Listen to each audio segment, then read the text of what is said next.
آداب ناظرین، آئی a media میں آپ کا استقبال ہے۔ ہم پھر آپ کی خدمت میں حاضر ہیں حجاب پر ایک خاص رپورٹ کے ساتھ۔ محترم ناظرین، پورے ملک میں حجاب پر نہ صرف سیاست ہو رہی ہے بلکہ ملک کے باشعور افراد بلا تفریق مذہب و ملت حجاب کے حق میں اپنی رائے پیش کر رہے ہیں۔ اسی ذیل میں قاضی شہر بھوپال مولانا سید مشتاق علی ندوی نے قرآن و حدیث کی روشنی میں حجاب کو ضروری بتایا اور حکومتی فرمان کی مذمت کی۔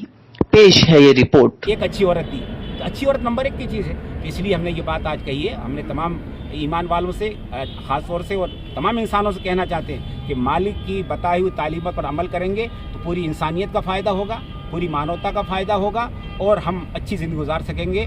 کہا کہ ہمارے سسٹم کے حساب سے نمبر 1 آدمی گورنر ہوتا ہے، گورنر کو گورنر ہاؤس کا دے کر بٹھا دیا جاتا ہے اور اس کو یہ نہیں کہ اس میں نہیں، بلکہ وہ گورنر جو ہوتا ہے پورے پردیش پر نظر رکھتا ہے، کہیں خلاف قانون کام ہوتا ہے اس پر نظر رکھا جاتا ہے۔ تو عورت کو بھی مالک نے یہ کہا ہے کہ نمبر 1 کی چیز ہے، تم کو بھی پورے معاشرے پر نظر رکھنا ہے، کہیں پر غلطی ہو رہی ہے۔ جس طرح آپ جانتے ہیں کہ گورنر ہر آدمی ہر ایک نہ ان سے مل سکتا ہے، ہر ایک کے پاس جا سکتے ہیں، لیکن گورنر کی ذمہ داری ہوتی ہے۔ اسی طرح میں کہتا ہوں کہ اسلام نے عورت کو نمبر 1 کی طرح کر دیا ہے۔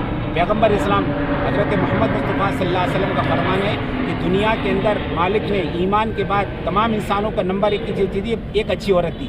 تو اچھی عورت نمبر 1 کی چیز ہے، تو اس لیے ہم نے یہ بات آج کہی ہے۔ ہم نے تمام ایمان والوں سے خاص طور سے اور تمام انسانوں سے کہنا چاہتے ہیں کہ مالک کی بتائی ہوئی تعلیمات پر عمل کریں گے تو پوری انسانیت کا فائدہ ہوگا، پوری مانوتا کا فائدہ ہوگا اور ہم اچھی زندگی گزار سکیں گے۔